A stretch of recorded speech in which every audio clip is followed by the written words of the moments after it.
Hello दोस्तों, कैसे हो? आई थिंक सब बढ़िया और पिटपाट हो गया।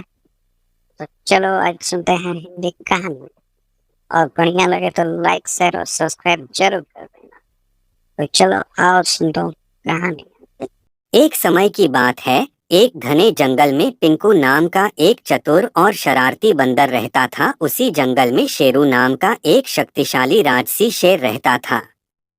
वे दोनों पड़ोसी थे, लेकिन उनका व्यक्तित्व बहुत अलग था। पिंकू नाम का बंदर हमेशा ऊर्जा से भरा रहता था और उसे जंगल में अन्य जानवरों के साथ मजाक करना पसंद था।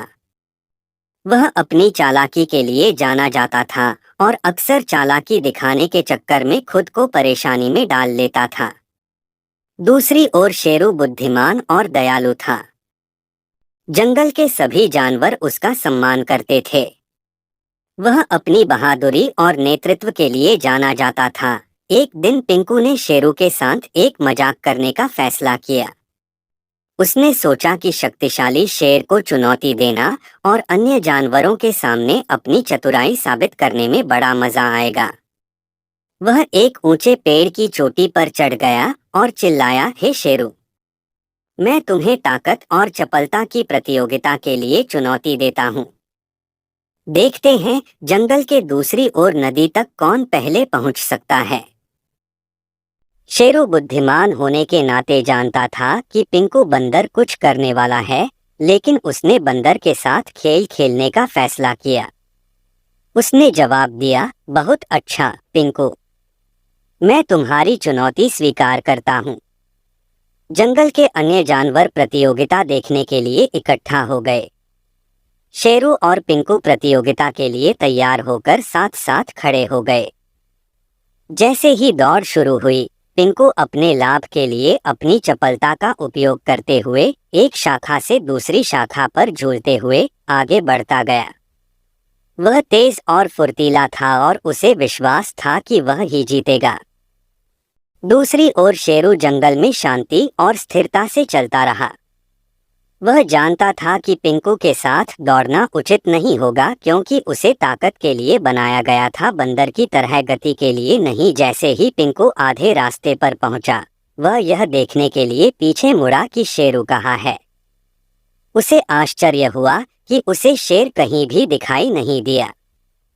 पिंकू बंदर यह सोचकर खुद पर हंसा कि उसने शेर को मात दे दी है। हालांकि पिंकू बंदर को यह नहीं पता था कि शेर ने एक अलग रास्ता अपना लिया है।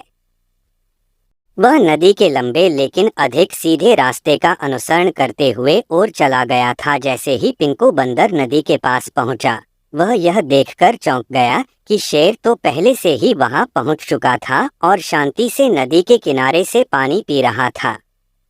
यह देखकर पिंकू बंदर को शर्मिंदगी महसूस हुई और उसे एहसास हुआ कि उसने शेरू की बुद्धिमत्ता और रणनीति को कम आंका था। जैसे ही पिंकू बंदर नदी के पास पहुंचा, वह यह देखकर चौंक गया कि शेर तो पहले से ही वहां पहुंच चुका था और शांति से नदी के किनारे से पानी पी रहा था। यह देखकर पिंकू बंदर को शर्मिंदगी महसूस हुई और उसे एहसास हुआ कि उसने शेरू की बुद्धिमत्ता और रणनीति को कम आंका था। शेरू ने पिंकू बंदर को देखकर मुस्कुराते हुए कहा, पिंकू, तुम तेज और फुर्तीले हो, लेकिन याद रखो कि बुद्धि और बुद्धिमत्ता कभी कभी अधिक शक्तिशाली हो सकती है। पिंकू को शेरू की बातें सुनकर थोड़ा अच्छा लगा और उसने स्वीकार किया कि शेर को चुनौती देना उसकी मूर्खता थी। उस दिन के बाद से पिंकू ने दूसरों के साथ छल करना बंद कर दिया और ज्ञान और नेतृत्व के मूल्य की सराहना करना सीख लिया। पिंकू बंदर और शेरू शेर ने एक साथ समय बिताया और पिंकू ने शेरू के मार्गदर्शन से कई मूल्यवान सबक सीखे। दोनों ने साथ मिलकर जंगल में शांति और सद्भाव सुनिश्चित किया, सभी जानवरों को सम्मान, दया और समझ का महत्व सिखाया। इस प्रकार चतुर बंदर और बुद्धिमान शेर जंगल में मित्रता और सहयोग की विरासत छोड़कर हमेशा के लिए खुशी से रहने लगे।